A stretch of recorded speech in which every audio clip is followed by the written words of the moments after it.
Halo teman-teman, kembali lagi dengan saya Fajar Agil. Kita sekarang ke materi network layer. Oh ya, NIM saya 415191110021. Mari kita bahas tentang network layer. Next. Apa sih itu network layer?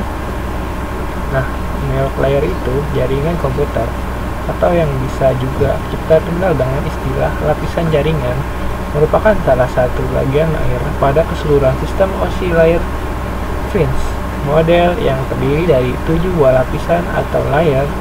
Network layer adalah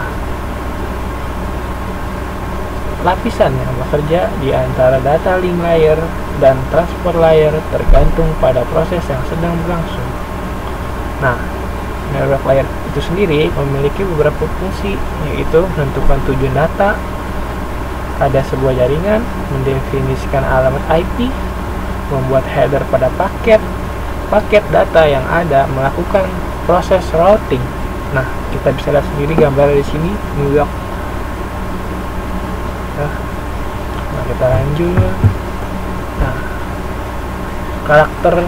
karakteristik IP. IP ini mempunyai karakter tersendiri yang dirancang sebagai protokol dengan overhead rendah. Ini hanya menyediakan fungsi-fungsi yang diperlukan untuk mengirimkan paket dari sumber ke tujuan melalui sistem jaringan yang saling berhubungan.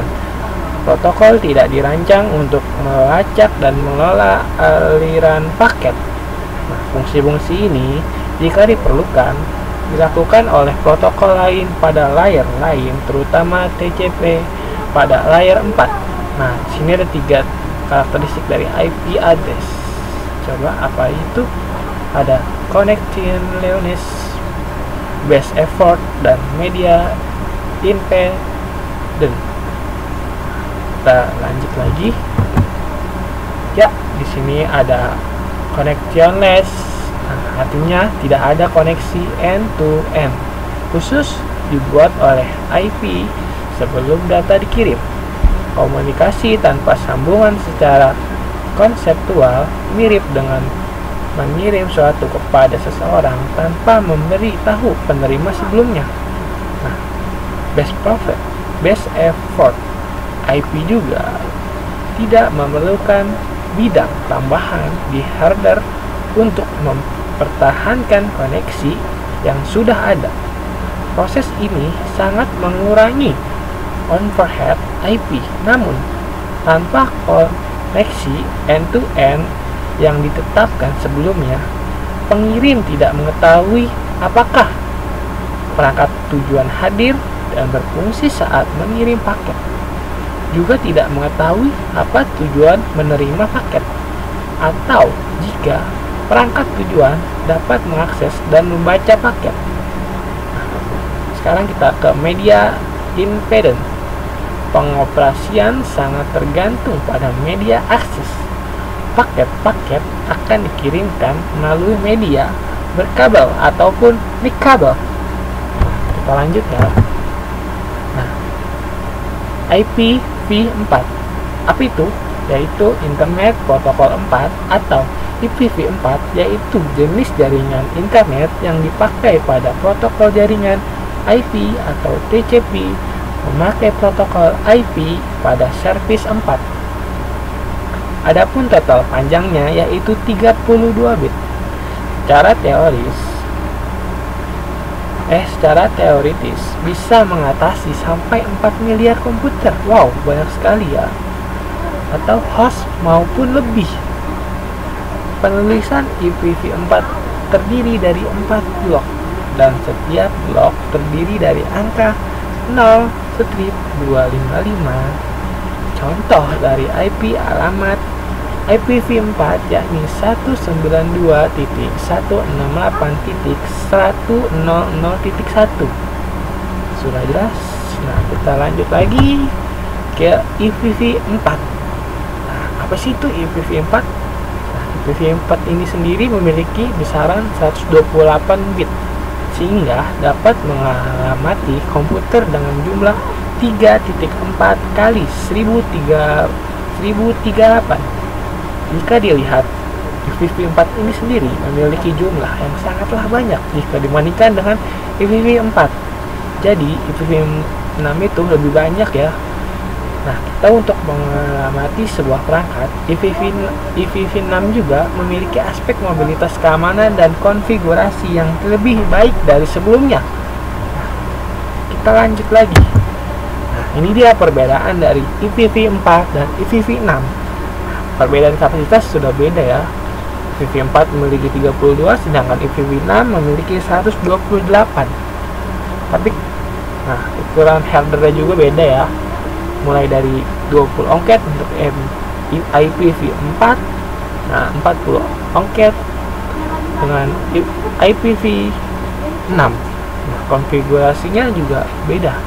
Ini sudah IPv4 manual, IPv6 sudah otomatis.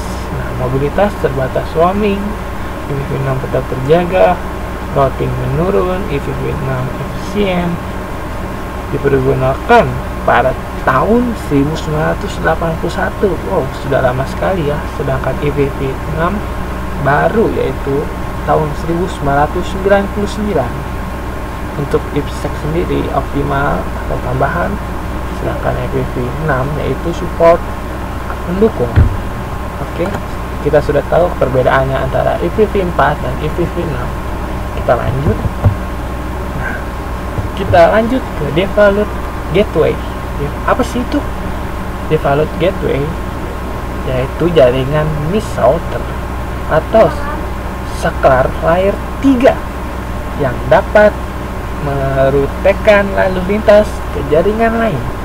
Jika Anda menggunakan analogi bahwa jaringan seperti sebuah ruangan, maka gateway default adalah seperti pintu. Jika Anda inginkan pergi ke kamar atau jaringan lain, Anda perlu menemukan pintu. Jadi kalau nggak menemukan pintu, Anda nggak bisa masuk. Nah, pada jaringan default ini, gateway biasanya adalah router dengan fitur-fitur ini. Apa aja sih? Yaitu gateway memiliki IP address lokal dalam kisaran alamat yang sama dengan host lain di jaringan lokal. Gateway sendiri ini dapat menerima data jaringan lokal dan meneruskan data dari jaringan lokal. Gateway default diperlukan untuk mengirim lalu lintas ke luar jaringan lokal.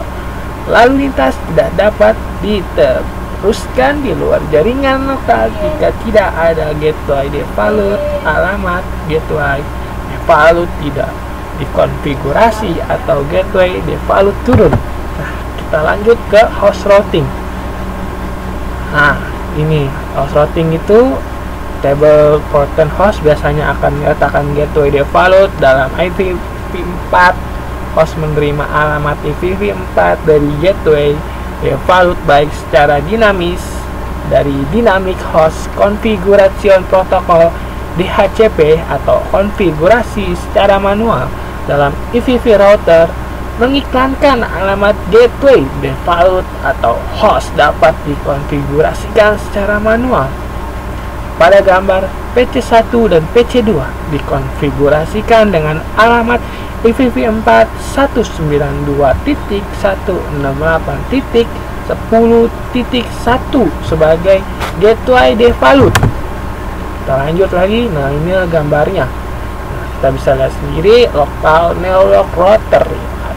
Kodenya 192.168.10.24. Ini dia direction connection ya. Nah, ke situ root default. Nah, yaitu rute atau jalur yang akan diambil komputer Anda ketika mencoba menghubungi jarak jauh. Dengan jarak jauh, baik PC1, PC2 akan memiliki rute default untuk mengirim semua lalu lintas yang ditunjukkan ke jaringan jarak jauh ke R1. Nah, per situ IP routing